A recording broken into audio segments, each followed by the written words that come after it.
Bismillahirrahmanirrahim. Assalamualaikum warahmatullahi wabarakatuh. Alhamdulillah wassalatu wassalamu ala nabiyina Muhammad wa ala alihi washabbihi ajma'in. Amma ba'd. Malam hari ini malam yang cukup dingin di kota Dammam. Tepatnya saya sekarang berada di wilayah Corniche, yaitu pantai di wilayah Dammam.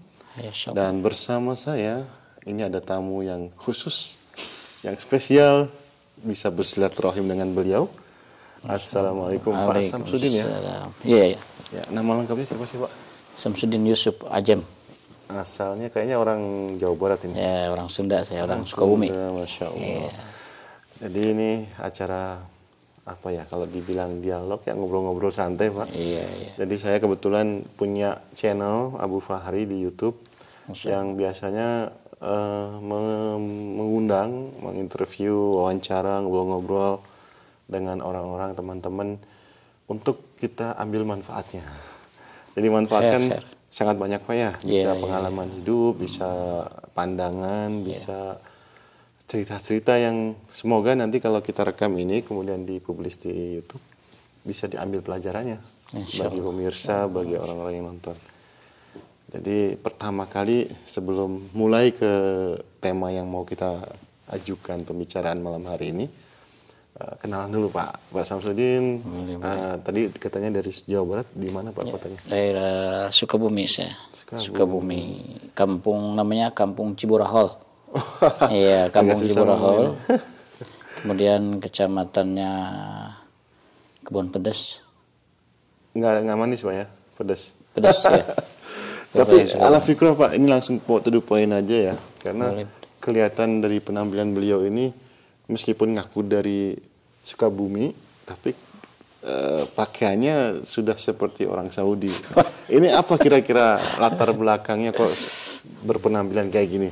Mungkin beliau akan cerita dan jadi pelajaran buat kita. Silakan Pak. Ya, saya pertama dari mulai masuk Saudi ya, kurang lebih tahun 2000. Waktu itu saya ada di bagian utara ya, Saudi bagian utara, itu perbatasan antara Saudi dengan Jordania. Oh. Iya, di sana sangat dingin sekali. Ya, terus waktu itu kebetulan saya punya kawan orang Cianjur juga, yang waktu itu saya datang ke sana, dia udah 4 tahun. Oke. Terus saya datang, pas saya nggak tahu, dikirain yang imamin waktu itu sholat maghrib, kok kata kayak suara orang Sunda ini di Samal itu ya. Pas saya tanya, oh ini orang Cianjur katanya, saya kenalan gitu. Nah dari situlah dia itu selalu pakai baju top Saudi gitu, rapi gitu.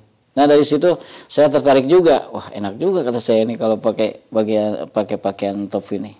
Nah kebetulan waktu itu dia exit, ya akhirnya ganti imam masjid, saya yang gantiin dia itu. Okay.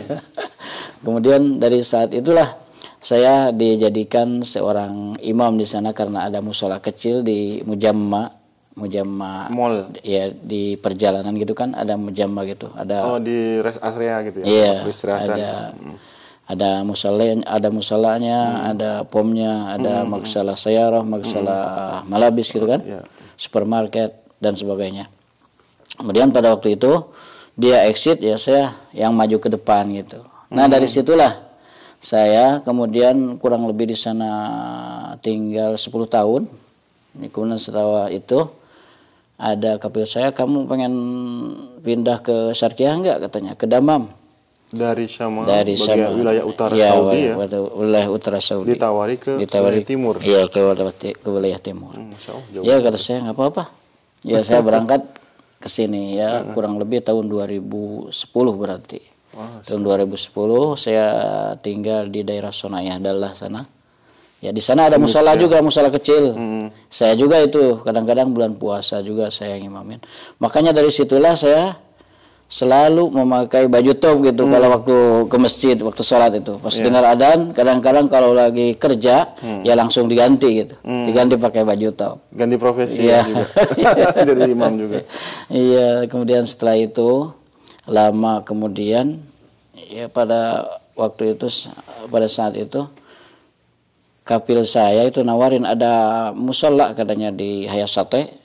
Salat kecil, tapi nggak ada imam, perlu imam katanya. Terus waktu itu saya dibawa sama dia itu, ditunjukin di sebelah sana tuh kan ada namanya. Di daerah ini juga dekat-dekat ya. Namanya Musala Al Urais. Kemudian pada saat itu saya kalau pagi berangkat dawam kerja ke Sonayah Dalah, kalau jam 2 saya pulang ke sini. Jadi ngimamin salat asar, maghrib sama subuh. Habis subuh saya berangkat lagi ke sana. Ya tinggal di masjid, ada kamarnya juga, ada tempat tinggal ya buat buat yang imam. Itu sampai tahun berapa itu di Quraisy? Itu kurang lebih saya tinggal di sana nggak lama, masih 1 tahun kurang lebih. Nah setelah itu kemudian majikan saya nawarin lagi, kamu mau pindah nggak katanya, tempat masjid. Kata saya, pindah kemana? Di sini dekat Syekh Sa'ad Al-Ghamidi. Yaitu Syekh Sa'ad Al-Ghamidi di sini kan seorang Ahmad Al-Kanu itu. Iya. Syekh Sa'ad Al-Ghamidi di sini kan rumahnya. Iya. Iya. Beliau di sini ya. Iya. Kemudian saya udah kenal sama Syekh Sa'ad Al-Ghamidi. Kemudian pada saat itu masjid ini baru dibuka nih. Itu mungkin tahun 2014, 2013 mungkin gitu. 2013 kurang lebih. Terus saya pindah ke sini. Kemudian pada saat itu ente di sini bukan ngimamin doang kerjanya gitu. Jadi sebagai haris masjid, penjaga masjid. Kemudian kalau muadzin nggak datang, ente adzan. Kemudian kalau nggak ada imam juga, ente ngimamin. Jadi diborong semuanya gitu. Double. Iya.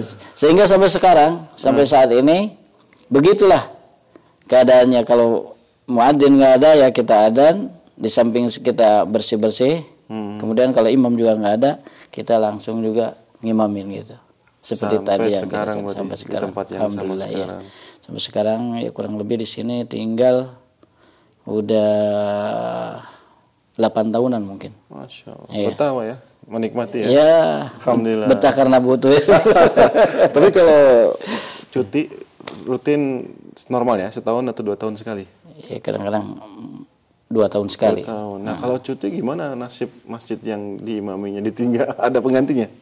Ada, kadang-kadang ini ada kawan dari Jakarta yang kerja di Lexus juga kadang-kadang dia gantiin saya. Iya, selama 4 bulan atau 3 bulan saya di rumah. Seperti pas kemarin saya bawa cuti kan cuma 2 bulan. Akhirnya karena COVID itu, saya di PCR-nya negatif atau positif? Pertama negatif, yang kedua itu pokoknya ada masalah gitu sampai 3 kali di PCR. Akhirnya terlambat datang kan. Iya, tapi alhamdulillah ada teman saya ini yang dari Jakarta ini bisa menggantikan sementara ya. Alhamdulillah. Jadi kalau tadi pagi kerja, kemudian sore sholat asar, maghrib sampai isya juga ngimami di masjid. Iya. Rotipnya double dong ya. Gajinya bisa double gitu, Pak. Ya, tapi barokah lah insyaallah ya. Nikmati ya. Kalau pengalaman Pak Samsudin nih, kalau menjadi imam di masjid tadi dari Syamalia ya, terus ke satu tempat industri area, kemudian sekarang di Syate. Menurut Pak Samsudin ya, imam yang ada di Saudi ini apakah memang masih kekurangan sampai harus meng-hire istilahnya ya ke Pak Samsudin harus diminta jadi imam, atau karena setiap tempat memang nggak sama ya? Setiap masjid mungkin ada yang ada imamnya, ada yang sebagian enggak. Sebetulnya kekurangan imam. Kekurangan. Ya, setiap masjid itu ada imam, ada muadzin. Cuma kalau saya kan profesinya menggantiin imam gitu. Kalau imam lagi nggak ada ya. Jadi istilahnya badal dari imam. Jadi sebetulnya setiap masjid, kalau masjid di sini imamnya ada, muadzinnya ada. Cuma kebanyakan apalagi muadzin itu setiap minggunya nggak ada gitu. Kalau masjid di sini saya perhatikan itu ada yang mengurus bagian masjid itu kan Auqaf. Dari Wizaro. Iya, dari Wizaro. Sekarang namanya Syu'unul Islamiyah. Iya, Syu'unul Islamiyah. Jadi dia yang mengatur, kemudian gajinya imam, gajinya muadzin gitu. Termasuk yang menunjuknya juga. Iya, termasuk yang menunjuk. Biasanya nggak ditunjuk, kalau imam itu ngajuin dia. Oh, dari masyarakat situ. Iya, jadi setiap masjid kan biasanya kalau orang membangun masjid di sini sudah disediakan perumahan, perumahan ya. rumah untuk muadzin sama imam. Iya. Ya. Seperti di sini juga ada kan rumahnya 2 tingkat. Yang bawah imam, yang di atas untuk muadzin. Nah, kemudian masalah ratib atau gajinya itu wazarah yang ngasih gitu ya. Meskipun imam yang diangkat itu dari masjid yang dibangun oleh masyarakat, kan di sini kebanyakan masjid dibangun sama orang-orang pribadi kan. Iya. Apa ada masjid yang dibangun oleh pemerintah juga ya? Ada juga biasanya. Ada juga ya. Kadang-kadang ada orang membangun masjid belum selesai 100%, baru 70% ntar diserahin sama Uqof gitu. Karena dia tidak mampu untuk menyelesaikan, kadang-kadang begitu. Kemudian kadang-kadang juga ada orang membangun masjid setelah selesai rapi segala macam diserahin sama wazarah. Iya, kemudian yang mengelola wazarah. Tapi untuk pengurusan itu yang membangun masjid. Untuk siana. Ya, seperti biaya untuk listrik, kebersihan, kemudian air, listrik, dan itu dari orang yang membangun ya. Dari orang yang membangun. Jadi ada perbedaannya, kalau di Indonesia kan biasanya cari sumbangan tuh di pinggir jalan. Iya. Ada organisasi atau panitianya. Kalau di sini kebanyakan individunya ya, orang-orangnya sendiri ya bikin masjid gitu atau keluarga ya. Kalau di sini biasanya individu atau keluarga. Seperti masjid ini kan dia membangun masjid 29 masjid, kalau nggak salah. Atas nama siapa ya? Atas nama keluarga. Oh ya, ini namanya masjid apa nih? Masjid Jami Nuroh Ali Turki gitu. Nuroh Ali Turki, berarti itu nama orang yang ngebangun ya? Iya, nama orang yang ngebangun. Almarhumah atau masih hidup itu? Katanya masih ada orangnya di Riyadh, ya. Jadi dia membangun nih keluarga Turki ini 29 itu dari keluarga, mungkin atas nama keluarga. Keluarga besar gitu ya. Yang 20 yang masjid jami istilahnya yang dipakai Jumatan. Ya yang 9 musola biasa gitu, nggak ada Jumatan. Yang kecil ya. Lanjut lagi Pak, tadi dari cerita Pak Samsudin kalau sebagian imam itu memang harus berhalangan, absen ya, akhirnya ada badal seperti Pak Samsudin. Itu kenapa kira-kira kok bisa harus dibadalkan? Apakah mereka memang ada dawamnya gitu, dari hari ini sekian hari ini, terus hari lainnya libur dari imam, kemudian harus diganti sama seperti Pak Samsudin? Enggak, sepertinya dia gitu kan, imam seperti imam di sini nih, keluarganya dia kan dia dihasa gitu, dia lasa. Jadi setiap 2 minggu sekali dia berangkat ke Hasa. Jadi dia di sini itu ngimamin sama punya kerja di sini. Kerjanya di Damam. Kerjanya di daerah Damam. Kemudian keluarganya di Hasa, keluarga seperti keluarga dari orang tuanya gitu. Jadi dia setiap 2 minggu sekali berangkat ke Hasa. Kemudian nanti biasanya hari Sabtu malam dia datang lagi ke sini. Iya. Jadi 2 hari lah kurang lebih gitu. Tapi kalau hari-hari kerja gitu berarti Pak Samsudin nggak mau ngimamin ya? Nggak, kalau hari kerja saya imam aslinya. Iya, imam aslinya sama muadzin aslinya ya. Tadi saya lihat kamar Pak Samsudin ternyata langsung bersebelahan dengan masjid. Iya. Itu kita jadi ingat Rasulullah SAW. Tinggalnya memang di pinggir masjid, Masya Allah, dan rumahnya di situ.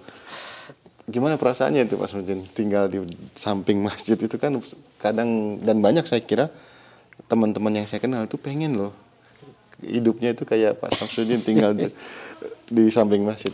Gimana Pak perasaan tinggal kayak begitu? Ya, alhamdulillah kita jadi setiap waktu sholat gitu, jadi nggak pernah terlambat begitu. Karena kita yang membuka masjid, yang nutup masjid, kemudian kita ada di dalam masjid lah istilahnya gitu. Ya alhamdulillahnya begitu. Mau ya, terpaksa atau mau ya. Jadi walaupun kita tidur udah malam juga, seperti kita pulang dari kajian dari Dahran gitu, ya udah malam kita tidur mungkin jam 12 atau setengah 12. Subuhnya harus on time. Iya, subuhnya itu harus kita harus bangun sekitar jam 3 atau setengah 4 gitu. Kalau enggak digedor ya? Kalau enggak mungkin ada jemaah yang ngedor pintu kita nih. Pernah nggak terlambat? Nggak pernah, alhamdulillah. Tapi pernah 1 kali saya itu. Karena waktu itu bukan terlambat untuk adzan, masih lama sih adzannya, cuma ada salah seorang jamaah itu dia datangnya badri sekali gitu. Lebih cepat ya, cepetan gitu cepat, ya. Saya bangun setengah 4 itu. Biasanya saya bangun jam 3 buka masjid. Waktu itu jam setengah 4 saya belum buka, dia udah datang ke masjid. Akhirnya gedor pintu. Kayaknya pengen tahajud sepertinya ya. Iya. Terus kalau dari sisi tradisi imam, kan kalau di Indonesia ada beberapa perbedaan ya dengan di sini. Ya. Pak Samsudin meraktekin nggak apa yang biasa dilakukan di Indonesia? Enggak, kalau saya mengikuti lingkungan di sini, ya karena di sini enggak kunut, kemudian kalau zikir dihafifkan atau masing-masing. Ya, masing-masing. Ya kita ngikutin lingkungan kan, ya begitu, ngikuti lingkungan di sini. Oke. Terus kalau dari sisi bacaan, apakah diminta atau dituntut harus bacaan surah Al-Quran semuanya atau bebas gitu dari Pak Samsudin pilihan surat? Kalau untuk saya cuma pilihan aja. Kita yang hafal, ya biasanya ujung-ujung surat gitu kan. Kita ujung-ujung surat kita ambil 4 ayat atau 5 ayat gitu. Supaya nggak memberatkan juga ke makmum gitu kan. Oh iya, saya ingin balik sebentar. Ketika waktu diminta menjadi membadal atau pengganti imam itu disyaratkan harus hafal juz ini, harus hafal ini, hafal itu enggak? Enggak, itu kita aja, kreatif kita sendiri masing-masing yang. Ya, dari orang yang memintanya imamnya enggak mensyaratkan harus enggak juga. Iya, tapi imam kita udah tahu wah ini orang mungkin udah punya hafalan Quran gitu. Oke, udah kenal duluan berarti ya udah tahu. Iya. Jadi dia udah percaya gitu. Alhamdulillah. Walaupun ditinggal sehari, kadang-kadang dia tinggal mungkin 1 minggu, ya nggak ada, ya kita gantiin ya jamaah itu udah nggak aneh lagi gitu, karena udah biasa gitu. Oke, yang paling berkesan Mbak, kalau waktu Idul Adha atau Idul Fitri ngimamin juga nggak? Enggak ya? Itu biasanya kan di sini di masjid sini juga kalau Idul Adha Idul Fitri itu enggak diadain. Biasanya Idul Fitri Idul Adha itu ditunjuk sama Auqaf itu. Biasanya kalau daerah sekarang udah ganti Pak, bukan Auqaf, namanya sekarang Syu'un Islamiyah. Syu'unul Islamiyah. Dulu namanya Auqaf, kementerian. Wizarah Syu'un Islamiyah. Kalau dulu namanya Wizarah Auqaf. Iya. Ada nggak sih lowongan jadi marbot gitu ya, jadi apa sih tukang DKM lah, DKM-nya masjid kayak kan Pak Samsudin kan anggap saja marbotnya lah ya, marbot masjid. Kayak gitu peluangnya ada nggak sih kalau kita cari kerjaan jadi marbot? Sebetulnya nggak ada itu. Ya kalau untuk spesial pisahnya jadi marbot nggak ada. Cuma biasa orang ngambil umal atau pegawai gitu. Kemudian dikerjakan di sini. Di masjid, seperti sekarang setiap masjid juga kan punya haris itu. Harisnya biasanya dari syarikahnya dia. Haris itu penjaga ya atau pengurusnya lah ya. Seperti Masjid Kano ada 2 haris itu orang India. Dia harisnya itu atas nama pisahnya itu pisah syarikah Kano. Karena memang punya tapi amil dia, amil dikerjakan di masjid. Kemudian ada juga Masjid Al-Qadi di sana yang dekat Tamis itu. Dia orang India tuh harisnya. Dia juga punya syarikah. Jadi kelihatannya orang kita masih jarang ya, belum kelihatan jadi pengurus masjid kayak gitu ya. Nggak banyak ya. Kebanyakan pengurus-pengurus masjid biasanya orang Bangladesh atau juga India. Ini Pak, supaya kita termotivasi ya. Gimana nih tipsnya kira-kira Pak Samsudin supaya hati kita tuh terlalu tertaut, terlalu senang, suka, gemar melangkahkan kaki kita ke masjid. Kasih nasihat Pak buat kita yang jauh dari masjid nih kita. Saya rumahnya nggak di dekat masjid ya Pak Samsudin. Waduh. Ya sebetulnya dari kebiasaan juga itu. Jadi orang kalau sudah membiasakan hadir di masjid setiap saat, setiap waktu untuk sholat, apalagi datangnya sebelum waktu sholat gitu kan, menanti sholat setelah kita melaksanakan sholat, sholat maghrib ke waktu isya. Jadi dia nggak pulang ke rumah, jadi dia nunggu di masjid untuk datangnya waktu isya dengan membaca dzikir, membaca Al-Quran dan sebagainya. Apalagi kalau orang udah biasa datang ke masjid, satu saat ketinggalan ke masjid, perasaan seperti punya hutang yang sangat besar gitu terhadap kewajiban gitu ya. Gitu. Makanya kalau kita udah dawam sesuatu itu, kita tidak mau meninggalkannya gitu. Baik Pak Samsudin, sudah banyak manfaat insya Allah yang kita dengarkan, cerita pengalaman dan suasana menjadi imam dan bagaimana menjadi imam juga tadi sempat disinggung. Terus sebagai penutup Pak, kita pengen dengar ya satu beberapa ayat bacaan Al-Quran dari Pak Samsudin, biar kita tahu nikmatnya membaca Al-Quran dan mendengarkannya dari seorang imam yang ditunjuk meskipun masih badal, dan insya Allah mudah-mudahan akan ditinggikan derajatnya. Amin. Amin ya Rabb. Maka saya persilakan ke Pak Samsudin tilawah Al-Quran yang mudah dan ringkas. Tafadhol.